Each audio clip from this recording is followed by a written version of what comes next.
Hey, welcome everybody. Thank you so much for joining us today for our nonprofit organizational health study. We are super excited to share these results with you.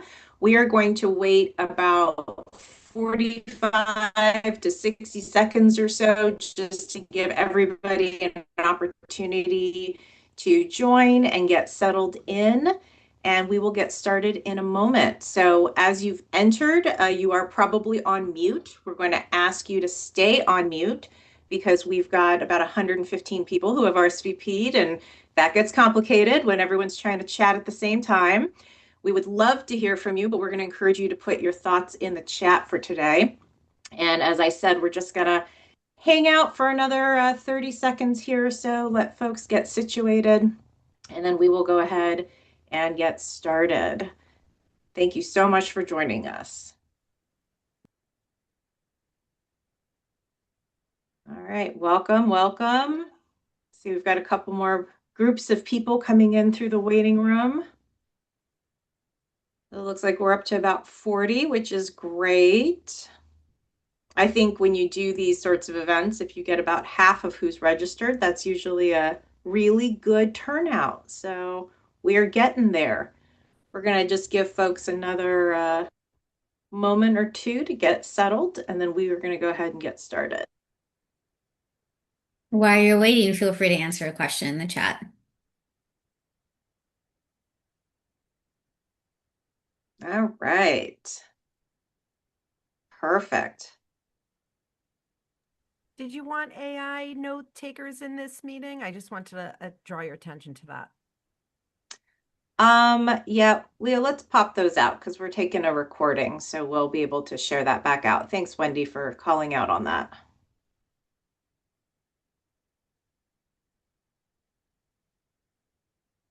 All right, so welcome everybody. My name is Liz Scott, and I am the CEO here at Brighter Strategies. We have working with the Center for Nonprofit Advancement. We have co-sponsored this nonprofit organizational health study. And then we have some amazing partners who we'll introduce you to in a moment who helped distribute this out to their network. So we've got some really interesting data that we are excited to share with you today. Our plan for today's webinar, we're going to spend about the first 20 minutes or so with Pal Martin. She's a managing director here who oversees our strategy and evaluation practice areas. And so she's going to spend some time walking us through the slides. We do have a ton of people on today's call. So you might have noticed that when you joined, you were automatically muted, and we apologize for that. But we do want to hear from you. So if you have questions, feel free to put those into the chat, and we will do our best to monitor that as we go. I know Pyle has actually posted a initial question for you to think about. So we'd love to gather your answers there. So if you haven't responded in the chat, feel free to do so. If you want to introduce yourself, you can certainly do that as well. So she's going to take about 20 minutes or so to walk through, really high level, but walk through the findings for today. And then we're going to switch it over to a panel discussion with our partners who help support this project. So with that, Pyle, I'm going to turn this over to you. Thanks everyone for being here. Thank you, Liz. I'm thrilled to be here today to kick off our conversation, starting with a brief presentation of our study results. So what was we created a survey, and the purpose of the survey is to understand how the sector has shifted. So, as we're all aware, a lot has happened in the last year, and we really wanted to check in with nonprofits to understand what's changed, and specifically what do nonprofit leaders need from funders, from capacity builders, and from the community at large. I do want to start with a nod to all of our partners and collaborators here. This survey was developed and distributed by Maryland Nonprofits, the Community Foundation for Northern Virginia, Nonprofit PG, the Center for Nonprofit Advancement, and our team at Brighter Strategies. We collected this data between December and January. We got over 100 responses, and our expert team at Brighter Strategies analyzed the data and created the slides that I'm going to show you today. In the survey, and today we're covering 5 topics. So just to ground this, we're going to spend some time talking through what's happened with revenue, with nonprofit revenue, what's happening with staff stability and volunteer engagement, so the people that really help nonprofits run. What happened with DEIB this year? Diversity, equity, inclusion, belonging. How was that changed from our perspective, and then what do nonprofits need? What do they need? And then what are they doing really well? What are their resilient strategies that they wanted to share with all of you that are working, that have help bring them success into 2026 and hopefully beyond. So starting with revenue and costs. Probably no surprise to the folks on this call that when we asked the question, what are your biggest challenges? 66% of them said that funding stability is the top challenge for the organization. So big funding challenges. Again, no surprise. And then when we dug into that a bit more, we found that 48% of organizations reported having less than 2 months of operating reserves. And this data piece isn't here, but we also found that 20% of the organizations that responded have no operating reserves at all. And so that's big picture where we are with funding. There is a hypothesis that there's a lot happening in the environment that's negatively impacting funding. So we very specifically asked about federal and local policy funding priority shifts and how many of you are feeling impacted by that. And what we saw is that 67% of organizations reported that it is federal funding priority shifts that have hurt them in a negative way financially. But also local, 49% said that they felt a negative impact from recent changes in local government funding priorities. So there's more than one pressure on nonprofits. Money is definitely one of them, but adding to that, we see an increase in demand for services. So when we asked about the services that you provide your organization, 63% of the respondents said that they saw an increase.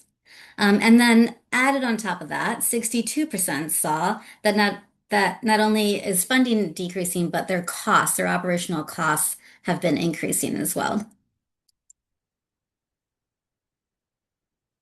We also asked about staff stability and volunteer engagement. And we found that staffing in 2025, 23% of the people we talked to said they experienced a staff reduction due to layoffs or attrition in 2025. And looking ahead, though, 29% said that they're expecting to see that continue. Okay, so less projections of reducing staff moving forward in 2026 than in 2025. So maybe a little silver lining here. And then when we look at staff increases, we saw that 8% of respondents actually were able to increase their staff last year, and 24% are expecting to do so in 2026. So again, a little silver lining in what we're looking to see with staff moving forward.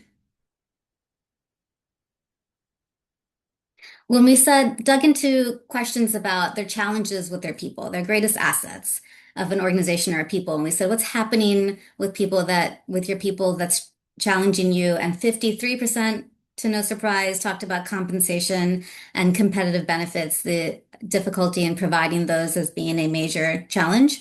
And then over a third said finding qualified candidates, staff burnout and retention, succession planning were number one challenges for the organization. And then 17% talked about professional development really specifically there. As you know, many nonprofits can't do what they do without volunteers. And so we needed to ask the question too about what's happening with volunteers. And again, some silver lining here. Volunteerism has had largely remained stable in 2025. And it's looking to go up. People are expecting increased volunteerism in 2026. Specifically, 40% of organizations expect that the volunteer engagement will increase. So again, some more positive news when it comes to the people behind our community. Shifting gears now, let's talk about diversity, equity, inclusion, and belonging.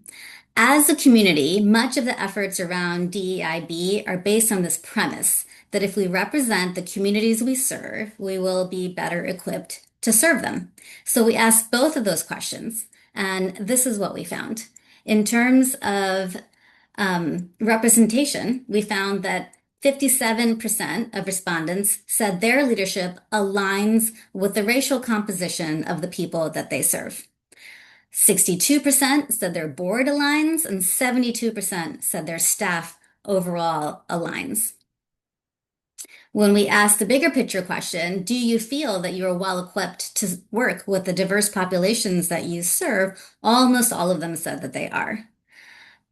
So here you see only 2% disagreed, or 3% total disagreed with this at all. So really positive self-report in terms of the ability to work with diverse populations. So then we wondered, well, why? What are you all doing in terms of diversity, equity, inclusion? And so what we're seeing is that despite maybe popular belief, DEIB practices are continuing in our community. And so we saw that 41% of organizations said that they are taking really concrete steps to address racial and equity gaps. We saw 65% said that they're having regular, inclusive conversations about racial equity and social justice. 55% maintained or improved their existing DEIB efforts in some way. And then 10% are planning to do some kind of evaluation in this topic in the next 12 months. Only 13% said that they have paused or stopped their efforts due to the political climate. I said only because that tells you where my expectations were. But maybe that's a bad number. Maybe it's a good, I'm curious to see what the panel thinks and if you're in the chat, how you're feeling about that data. We dug a little bit deeper here and we said, okay, but now specifically with regard to restrictions and restrictions on funding as it relates to diversity, equity, inclusion, belonging, and executive orders that we've heard about that have been coming down in 2025. How did that affect your work? And so what we saw is that 67%, so almost 3/4 of nonprofits said that they made no change or only minor modifications to their DEIB approaches as a result of funding restrictions or executive orders. And 7% said that they made major or moderate changes, again, as a result to restrictions, funding restrictions, and executive orders that relate to DEIB specifically. Okay, moving forward to what nonprofits need and what is working. We asked, what are your top 3 capacity needs? Given all of where you are now, how can we, the capacity building community, best help you moving forward?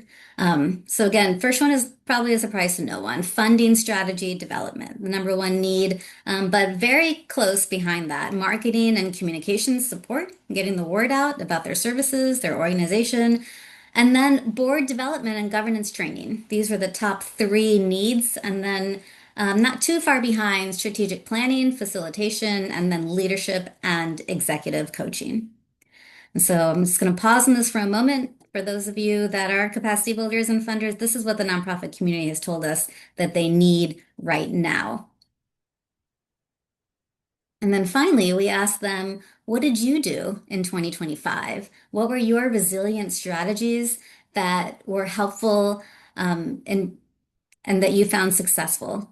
And this was a qualitative question, and we categorized this in a couple of places. So 45, remember there's over 100 respondents, but almost half of them told us that they found financial resilience through going to their reserves and diversifying their revenue sources. So a lot to unpack there, but those that were flexible in their funding strategy felt that that was a really important way to succeed last year. Strategic planning was the second theme that we heard, specifically strategic planning and scenario-based decision making and contingency planning. So really thinking about what are all the different things that could happen and how do we modify our strategy to align with the future and the reality of today and then maybe the potential reality of tomorrow. Operational efficiency efforts. So, managing expenses, thinking about their staffing, their costs. Um, Folks are very intentional about that as well. And then thinking about people, again, sometimes the greatest assets of the nonprofits, staff support, retention, workforce development was named by about a third of participants. And then finally, being efficient and flexible and thinking about your organizational structure and how you can use your population and work with the people to be more effective, whether it's cross training or changing up job descriptions and org structures so that we can all accomplish more. That is all I have. I'm going to turn it back to Liz, and I'm looking forward to hearing the discussion.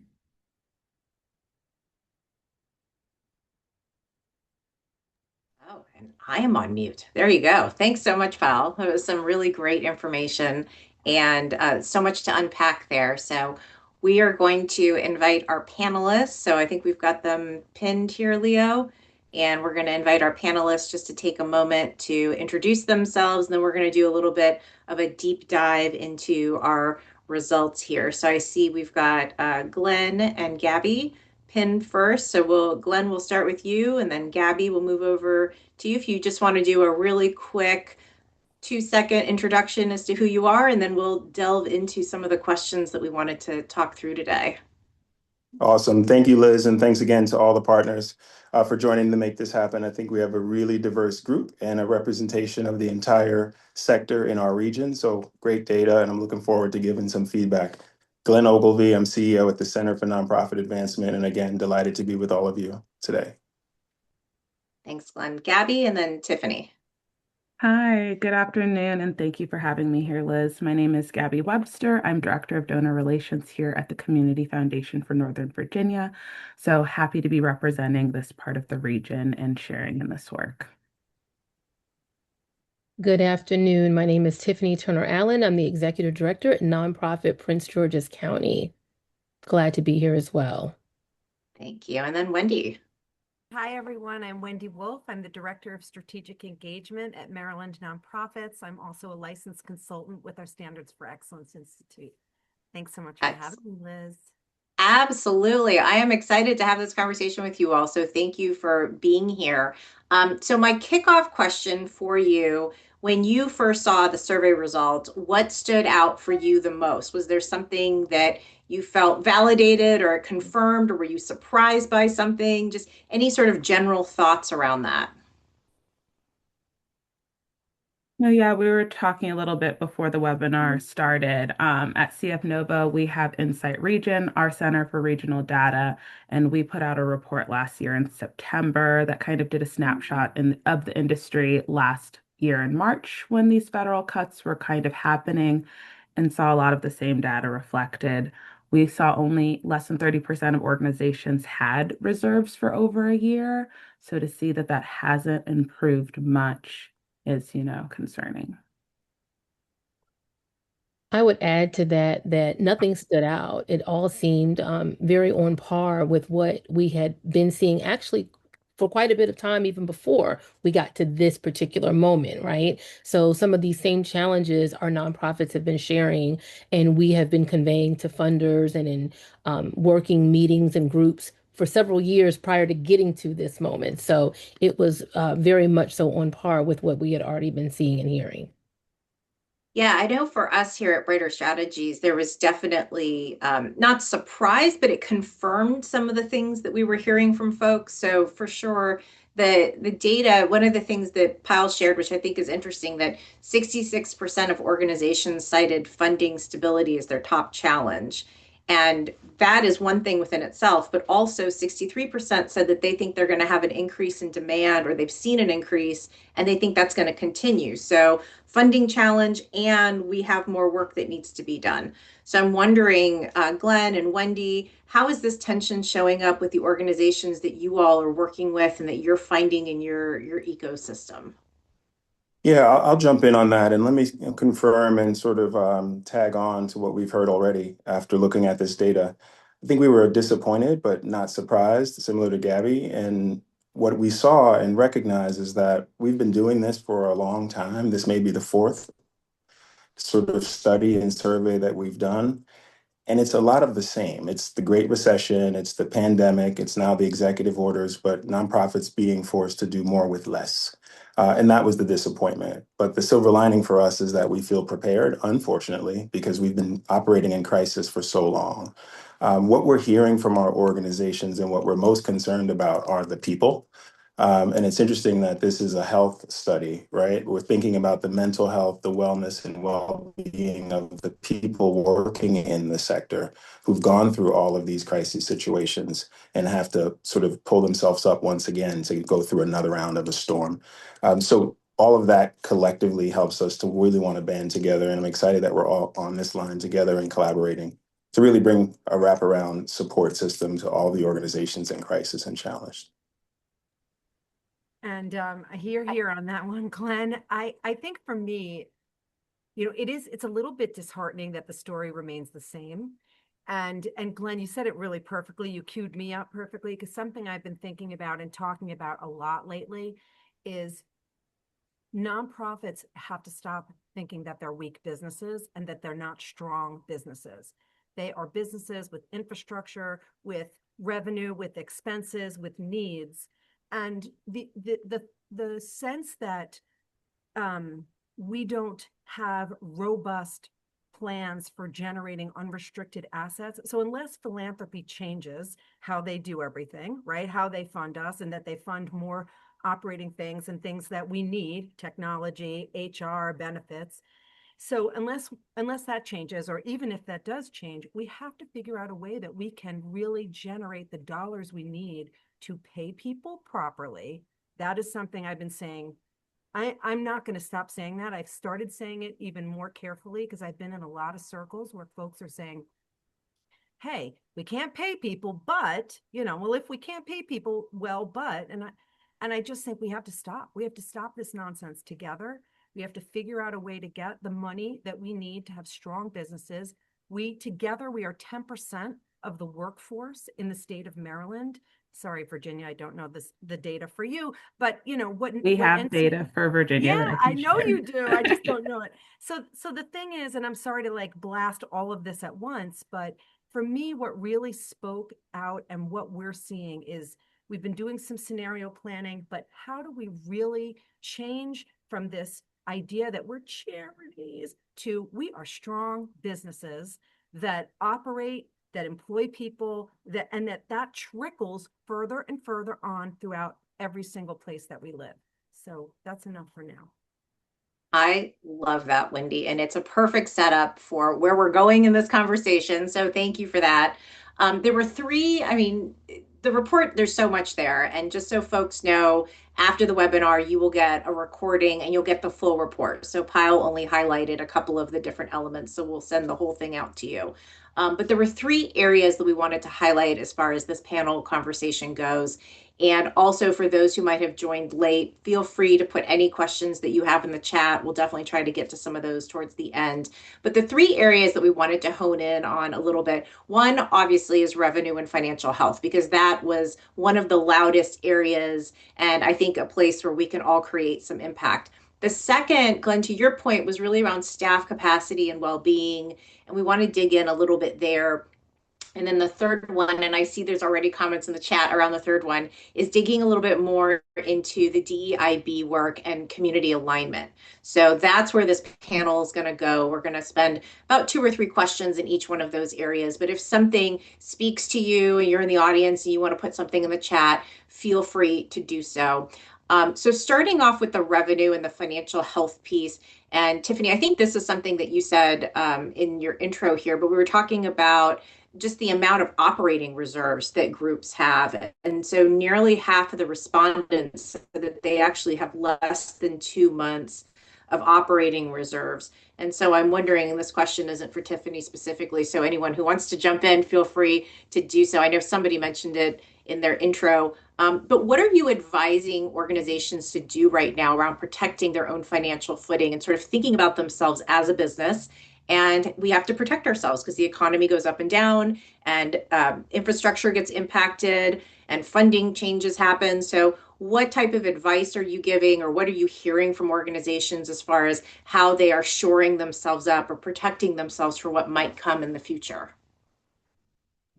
So I know that the question wasn't Tiffany specific, right? But what I will say to you is that some of the challenges that we've been seeing is that not only do people not have the reserves, and there's already been historic disinvestment in Prince George's County in particular, but we also have this other dynamic where we're really advocating to our agencies that we work with for prompt payment, right? We've been looking at some of those as long-standing challenges, people waiting for, months to get money that they've been awarded in a fiscal year, sometimes not receiving those dollars into the next fiscal year. And as Wendy mentioned, we're key economic drivers in our community. So we are businesses that we still have things that we have to pay from staff and other expenses. But I think that that is another piece, in addition to looking at how do we diversify, looking at fee for service models, what are some of the expertise that we have? And we have so many experts in our community, especially for us as a capacity building organization with 300 member organizations. There are so many experts in the room. We can take that expertise and turn that into fee for service models that can really help our organizations be more sustainable, not just through this moment, but as we move forward permanently. Love that answer. And I just want to hear here Oh, on that go ahead, plus Wendy. one. Yes, yeah. Oh, sorry, Dana. I'm Gabby. I didn't see that you No, unmuted. go ahead. I just wanted to plus one that because I just did a presentation couple weeks ago in Charles County around how do you start to envision developing a pot of money that is unrestricted? How do you develop fee for service models? And we are encouraging more folks to do just that. It is not obnoxious or a crime to charge a small fee or a relatively reasonable fee of somebody who is utilizing your service. Actually, there's a bit of dignity around that, and it's all in alignment with what is reasonable and what we're not trying to get rich off of people. We're just trying to keep the lights on and be respectful and equitable in how we pay people. So and I have an argument with my mother, not anymore because she won't ever say it, but like when salaries are questioned at the nonprofit level, it drives me insane because it's just ludicrous. So I don't need to go on about that. And I love that comment, Wendy, because we're always talking to our clients when they want to do compensation studies, and they're like, "Well, what does a basic nonprofit charge?" And I'm like, "But that's not who you're recruiting from. You have to recruit from the industry, and just because you're an accountant and you choose to work for a nonprofit doesn't mean that you should make less, right?" may I just jump one more thing? We have a very big problem also in rural areas of our state. Sorry to just keep going, but we use community health nurses and we use lawyers in the nonprofit sector who can make extremely more amount. This is not a good statement. More money, let me say it that way, in for-profit sectors. And so what's happening is community health, public community health nursing in rural communities is suffering severely because nurses can make a better salary, which they should, in an operating room, in a hospital, somewhere else. But we need them to help us with community health. So it's far-reaching, this inequity and this difficulty. Thanks, Wendy. Gabby, and then I'm going to jump into our next question here. No, just to quickly add to the how nonprofits, even smaller nonprofits, can diversify and grow sustainable funding. I think more groups do need to think about themselves as a business, but also look to foundations and collaborations. How are you building endowments? How are you doing long-term sustainable funding, accepting complex gifts? And you don't have to do that alone. You can partner with your local community foundation. There are definitely ones in each of your regions and states that can help you think of these diverse funding and long-term funding models. And can I just share a few nuggets there before we shift? Wendy, Yeah, of course. I've been bubbling with this since Wendy's opening comment. Oh, no. It's a deficit mindset that our organizations are having in some cases, and that goes to the like, can you fund us versus the return on investment conversation, which we should be having. With that, what we're hearing and what we're sharing first is we've got to make the toughest decisions early. And unfortunately, sometimes those decisions are transitioning employees from W-2 to 1099, temporary salary reductions. One of our most sophisticated organizations reduced salaries by 20%, but also cut a day of service off of the organization's calendar. So everyone gets Fridays off. The communication is also important because we often suffer in silence. When that reduction was made, it was communicated, these are the people who will not be served as a result of us having to cut a day. The input was you cutting our revenues. So really making those tough decisions and not waiting until that deficit is so deep that there's no climbing out of it. Yeah, thank you for that, Glenn. So what we heard in the survey, and I think what our panelists are saying now, is that we've definitely seen some financial shifts, and I'm sure everyone on the call is feeling that. Just to go back to the survey results, we saw 67% are impacted by federal funding, but 49% are impacted by local funding. So it's it's a double hit there from that perspective. What I thought was really interesting though is that 86%, so 4 out of 5 pretty much, said that they would really benefit from a multi-year unrestricted operating grant. They're really looking, so we're saying like go fee for service, think about pivoting and finding alternative revenue sources. Interestingly, the survey respondents aren't necessarily thinking that way. They're thinking if somebody could just give me an operating grant. And so I'm wondering, particularly for those of us who might be funders in the room, what is our message to funders or to organizations? What's the response to this? Because that's a big ask. It's something that came up in the survey. So how realistic is that? Where should people be pivoting, or how should folks be thinking about this? For the funders, we have to be shifting to trust-based philanthropy. I mean, from a discretionary model at the Community Foundation, our discretionary funds are for operational funding. You can pitch a program, but we trust you to do with the funds that you receive what's best for your organization. And that is the mindset that we have to be in, because I think what we've been saying is for years and decades in crisis after crisis, nonprofits are doing more with less, proving that they can stretch these dollars, proving that they can keep the services that are keeping our communities functioning, operating, even with less dollars. And we have to trust them unrestricted.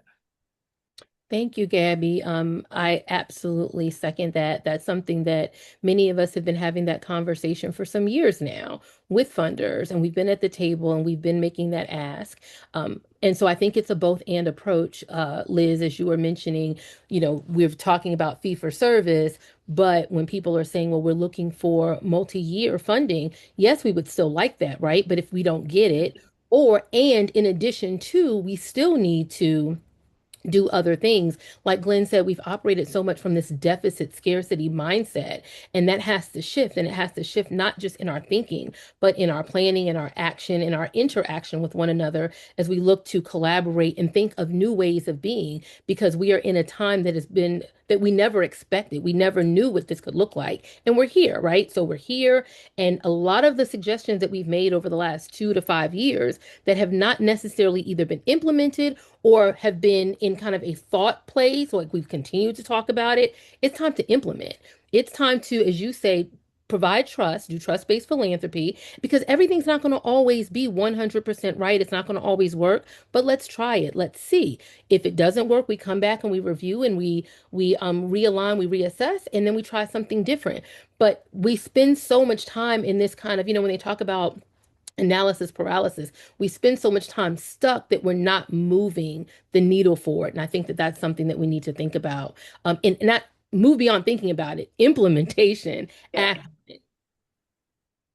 Tiffany, you're getting lots of claps from the audience. I don't know if you can see those on your screen. So I want to move us a little bit out of funding into staffing and capacity. So this question kind of bridges between the two. One of the things that we saw in the survey, and Wendy, you were just alluding to this a couple questions ago about competitive compensation. So 53% of survey respondents said that competitive compensation is their biggest staffing challenge.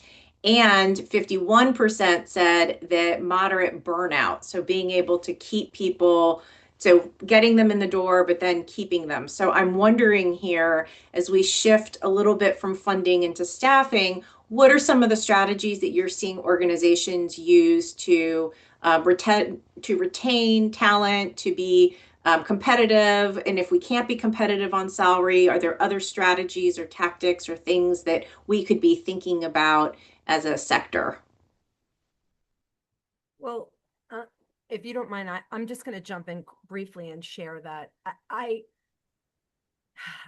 every bit of me tingles and gets irritated when I hear, well, if we can't pay them, people better, what do we do? And I'm not calling you out on that. I'm just saying that that is something that's really been bugging me lately. And I recently had a conversation with an executive director who is so severely underpaid. I have these conversations all day long with people who say, or boards who call us and say, my executive director isn't living up to their job description. And I ask for the job description. And then I see the fact that, in fact, they didn't want an executive director because the salary level doesn't deem that role. And they found somebody, but they've burnt that person out so severely, no one else will come in and replace it at that salary level. So to me, we have a big problem, and I don't think it's uniquely a few groups. I think it's pervasive. So that's one thing that we've got to change. But in addition, you know, there is an easy way to help people feel like they belong, and that is care about them. So there's a lot of things that we can do as leaders to give people time off, to give recovery time, to set strategic thinking days, to sit and talk about what we've got going on. Because not only, so I don't know if anybody else feels this way, but the collective energy in the world right now is nuts. And we are human beings and we feel that. So we feel that, and then we go home or we have to work 2 or 3 jobs because our salaries aren't up to par. And so it's a very big pervasive cycle. So if we can't fix the salaries right now, because that's a systemic problem that we have got to create workplaces where people feel like they belong, like they're seen, like they're heard, they're valued, and they're supported. And if you're not doing that, you can call me at any time because there's very easy ways to do that. And Glenn mentioned some already. So that's me. That's a great kickoff for this conversation. Go ahead, Glenn. Yeah, I just want to jump, sort of double click. This is new language I'm gaining now. Double click on what Wendy just shared and add to that transparency with both team members within the organization and with funders, letting them know the truth about what's happening so that partnership can really thrive and flourish.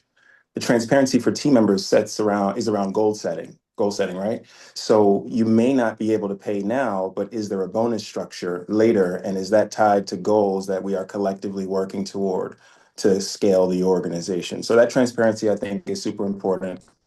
Back to philanthropy, if we cannot survive with half of a gift now and the other half of an award 8 months later, we should say that. And we should say why that's not the case and really push to have more dollars up front. So telling the whole story and going away from the default, which is everything's fine, things are going well, because they're not. Thanks, Glenn. One thing I'll add, piggybacking on Wendy, appreciation goes a long way, just being frank with your employees and telling them what's real, but doing the same with your board as well. I think somewhere in the survey it talks about board training and board leadership, and we have to be clear with our board that this might be the norm, but if it continues to be the norm, it's not sustainable for our organization or for the industry. We can't pretend things are better than they look. I know we should asset frame and we should frame with what we do best, but we have to be realistic about what we need the future to look like. Yeah, and I love, Gabby, that you brought that back to those survey results, because I think there are 3 big things that pop out there. One, to your point, is around board development. So making sure that the board is they're fully being utilized, they understand their role, and they're able to help guide and support the organization. The second thing that came up was around coaching. So really helping leaders feel like they're being supported.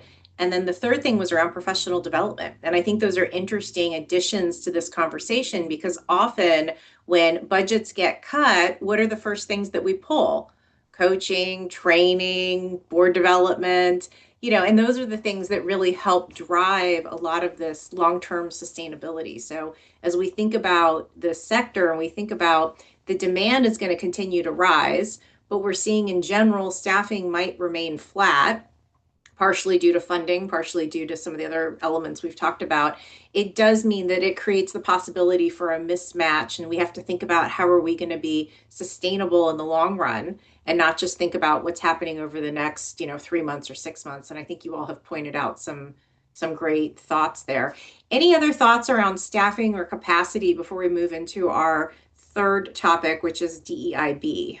Yes, Tiffany? I just wanted to add about boards. I think that boards are very important, and where you can really look to identify people who are going to come in and complement you and provide you with the wise counsel that you need. I happen to be in a very small minority. I think I like to say I have the best board, and I've been here for 6 years. And in my 6 years at this organization, I could only have been sustained by being able to have the type of leadership from my board where it's a lot of wise counsel. It's helping me navigate very, complex challenges and complex situations. And that's not what I see from a lot of our members. There's a lot of competition. There's a lot of time that the leaders of organizations, executive directors and CEOs spend trying to mitigate or manage the relationship with board members, and it takes away from them being able to do the work of leading the organization effectively. Um, and so I just am a strong advocate for identifying the right people to come on the board and work with you because I could not ask for a better one. And if I can just quickly drop into that, board training is important. Oftentimes we find board members that may not be able to meet the mark. The solution for ineffective board members is not bring on more board members. It's hold those members accountable and help them to shift to spaces where they can be better utilized. So the more we can do that and be serious and be honest with ourselves, I think the faster we can turn things around. No, I love that. And the only thing I wanted to add, and I love the perspective you added, Glenn and Tiffany, because so many of our nonprofit leaders are women, are people of color, and they aren't always supported. So I know we look for a lot from our leadership, but they need support as well. And that needs to come from the board, that needs to come from the staff, and that needs to come from funders. Thank you, Gabby. It's a great comment to round out that piece of the conversation. As we move into the third part, which is the DEIB and community alignment. So one thing that I thought was really great is that 67% of organizations have said that they have made no changes or very minor changes to their DEIB work when it comes to executive orders or funding restrictions. So people are still moving forward. They're still thinking that this work is important. They're still continuing to engage in this work. We're seeing that they're engaging staff, they're engaging the board, they're thinking about their leadership composition, they're thinking about how they interact with their communities. Any thoughts? Were you as surprised as the Brighter Strategies team was that that number is so high? Or what is this singling to you about just this work in general? What are you seeing with your community partners and the groups that you're talking to? So let So me, I go ahead, Tiffany. I'll go right yeah, after you. Okay. So this is the one that I looked at twice or three times and then wiped my eyes to make sure I was seeing what I thought I was seeing because it doesn't align with what I've heard and what I've experienced, both with direct service nonprofits and with philanthropy. I mean, what I have seen is, old tweets being deleted, website language being changed, a totally new facade, both with philanthropy and nonprofits. So I know that there are a few new strategies for renaming work, continuing it internally, but calling it something else. But I think to get to the root of this, we have to be honest with whether or not we've been, washing and scrubbing all of our stuff, and if we're doing the work out front versus doing the work underground. okay, so Glenn, I'm so happy you said that. Because oftentimes our words do not line up with our actions, right? And so now I will tell you one of the things that makes us very unique is in Prince George's County, in other places, when people talk about DEI work, like we are a reflection of that. We're not a minority in terms of our racial makeup. Our racial and ethnic makeup in Prince George's County, we're 80% Black and brown. So I call us a majority melanated community. So we're very uniquely situated in that sense. So by virtue of that, it comes with some unique nuances and complexities that other people see in small components in other parts of maybe the region or even outside of the region. But for us, it's a day-to-day thing. Now, I will tell you that there were these ongoing conversations about, do we scrub, do we not, do we change the language? And I have been of the school of thought that if that is a decision that you make, if the language changes, the work doesn't have to change. We have spent so much time looking at what this word is and what that word is. Well, Harriet Tubman did the work before there was the language to go with it, right? She knew there was something that was not right and there needed to be something done. And it wasn't about how we have spent so much time making sure that we have the most pristine language and that it's very accepted. The work needed to be done. And we know that the work still needs to be done. In Prince George's County, so many people have been affected by the federal layoffs, in addition to the people who were already in need of services. So we have to provide retooling and reskilling, identifying new positions that people will be able to get and where those jobs are going to come from. And there have been quite a few different industries that we have seen close down or be pulled out of Prince George's County. So we're looking at all of these different things, and we know that there's a lot of work to be done. But when we talk about this issue around language, I continue to say, let your actions reflect it. Even if you're changing any language, your action should still be about doing the work that the community needs. And so for me, that's in my DNA, but we do that with all of these our members in whatever the capacity is, because everywhere we look, we know that the reflection of the faces that we see have been directly under attack in the last year. And so we're very, very clear about that. And we know that the work is going to continue, whether we put something on our website or not. But Glenn, I do agree with you. We have seen a lot of that change from philanthropy, from corporations. I mean, there are a lot of people that they're fearful, and that fear has led them to make decisions and to move in different ways that they had not been moving a year ago.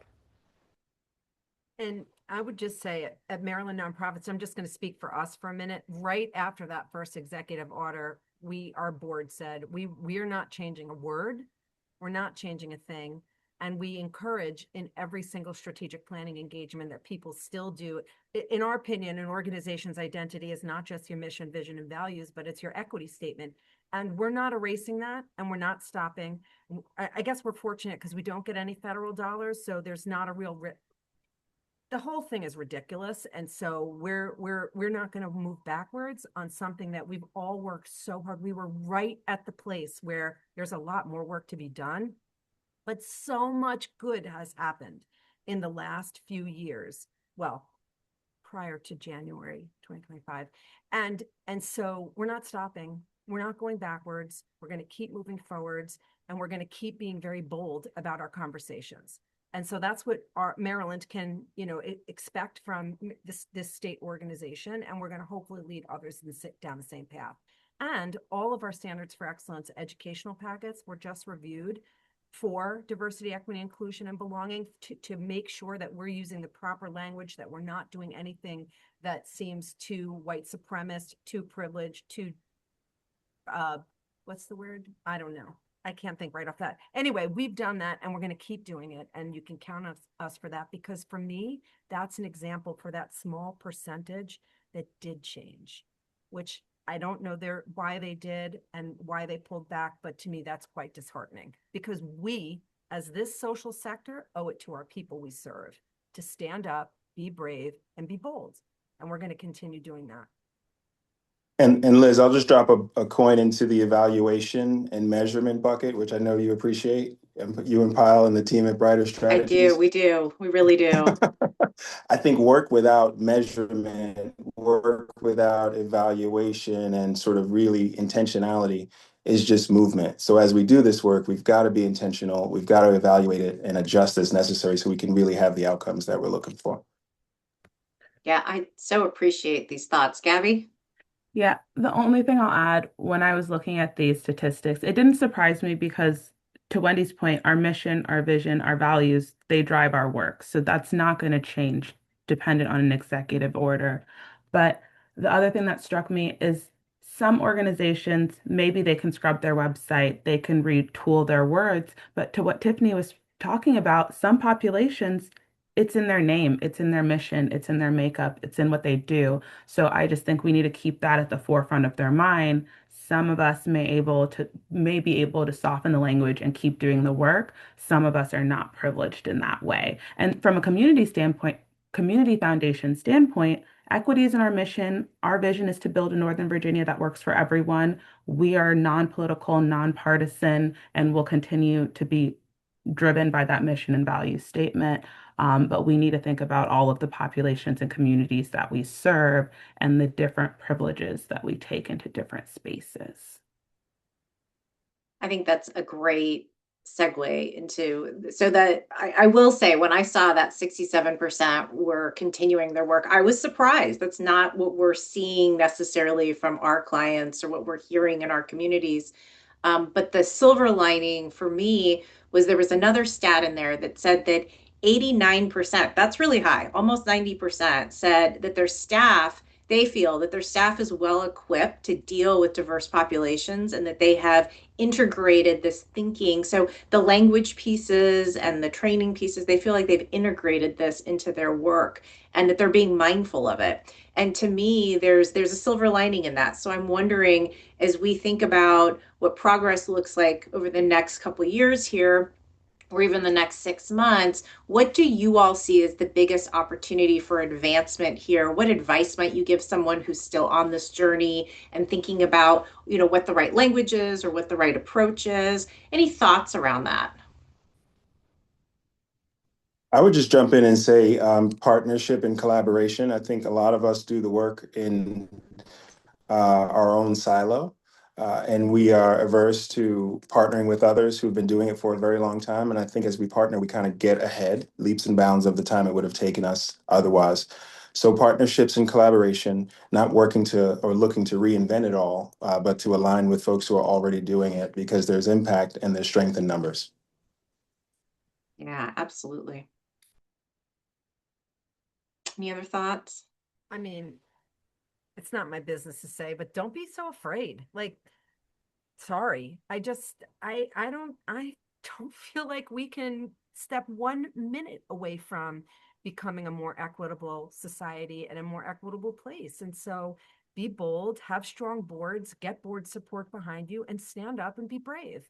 Now, of course, I don't have a multi-million-dollar federal grant on the line, so I'm saying this from my privileged seat, but I don't know. I'm not in favor of any movement backwards. I think it's disgusting and inappropriate. Sorry for being so bold, but that's how I feel. And let me just That's drop a nugget of harsh reality here. And I think, Liz, you hit on it, or maybe it was you, Gabby. A lot of our organizations have it in their name. And we've seen organizations lose 50, 60% of their budgets, and immigration officers show up to their organizations once weekly over a period of time. So it's really real. And then at the same time, we've seen philanthropy back away versus pull close to support those organizations to fill in the gaps and to stand in that gap.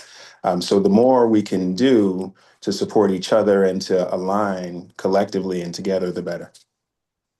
Thank you for sharing that, Glenn. I want to also add, I think that bold looks different for different people, right? So for some people, it's bold just to walk out your front door to go to the grocery store because you might not be coming back.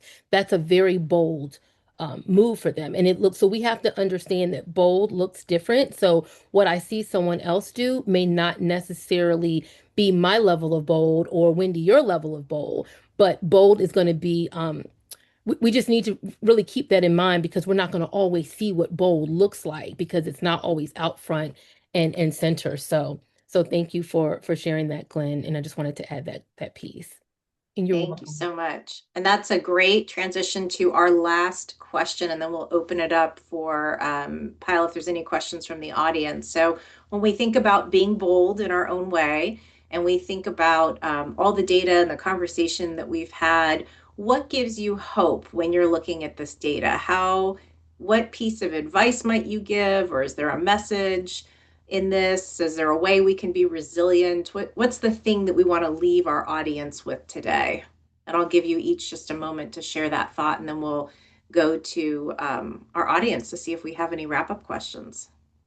I was excited to answer this question because I think as nonprofits, we need to be better at telling our stories, whether that's like why we matter, why we're an economic driver, how much we do, how much we serve, but also the stories of the people we serve and the impact we've had on their lives. So I think we should continue to harness that value in storytelling.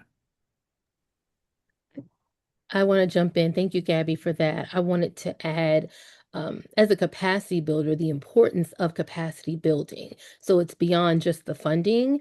And while we may be a capacity builder, we work with other capacity builders in our region. So everyone from Fair Chance to, Ivy Community Charities, we partner with them and we're not in competition. We complement one another. So we will direct our members to attend this person's workshop because our capacity is important so that when we get the funding, we know what we need to be able to do with it and how we can maintain our organization status as well so that we are compliant. I think that that is also critical because sometimes people think it's just about the money and it's more than that.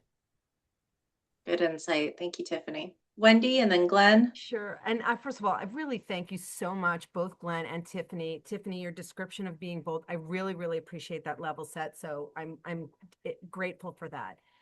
I feel like what I'd like to leave people with is that everything is possible. We are all here together in this moment, on this day, in this time, because we each have a special contribution to change. And I would beg you to disband some of the limited pattern thinking of scarcity, as Glenn mentioned, and just to re-envision the story that you're telling yourself about what's possible and what can happen, especially when we work together. You don't know the future. I bet if I asked every single person here, tell me one thing that you accomplished in your life that you had no idea you'd do, you would look at it and be so surprised. We're not supposed to know what's coming next, but we're absolutely supposed to remember that we're worthy, that we've got all the skills and talents inside of us, and that together we can solve anything. And so I would leave you with that. Great. And I'll just jump in and I'll say, I hope that everyone can feel prepared in this moment. And if you yourself don't feel prepared, talk to others who've been here before. We've all done this or something similar.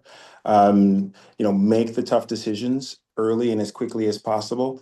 Get the lines of credit now while things are strong so that you can leverage those for cash flow and tightness that might be happening. And then lastly, I'll leave us with 3 words, which I've been using since 2008, and it's the 3 C's: conserve, collaborate, and if you can, consolidate. Bring yourself together with another organization. Those words are action-packed with ways that you can, sort of break those down. But do it now. Don't wait. Don't, hang out on a hope that things will get better. Make the tough decisions now and realign when you can. Great. Thank you so much. So we have just a minute left here, and I know there are a couple questions that were in the chat, and I think Pyle's been responding to those as we go. So we will capture those and send those out to folks so that you've got a recording here. But we did want to just ask you all in the audience one final question, and if you want to put your answer in the chat, we'd love to see that. But the question is, when it comes to organizational resilience, what do you need right now to be a stronger organization besides money? So what is top of mind for you? You've heard from the panel today, but we'd love to hear from you. So in the next 60 seconds or so, if you could just put your thought in the chat, we'd love to see that and be able to pull that in with the rest of our data. As I mentioned, we're going to be sending out the transcript, the video from today's call, as well as the full report that's got even more data. It's interesting, and we hope that you enjoy it. And I really want to thank each of our panelists and our partners in the survey process. So Glenn, Gabby, Tiffany, Wendy, we would not have been able to run this survey without you. And so thank you so much for your time and your partnership and for being willing to give us your time and your talents today. It was such an informative conversation, and we really appreciate and look forward to repeating this with you again next year. And so the other thing that I will offer is we're going to be doing some deeper dive webinars. So you'll probably see us all again, and we encourage you to sign up for those. So we're going to do some deeper dives around each of these areas. So around finance and staffing and DEIB over the next couple months. And so we'll be able to delve a little bit deeper. So thank you all for being part of our conversation today. We really appreciate it. Awesome. Thank you all. Be well, everybody. Thanks, everybody. Have a Thank you. great day. Bye. Bye-bye. Discussion.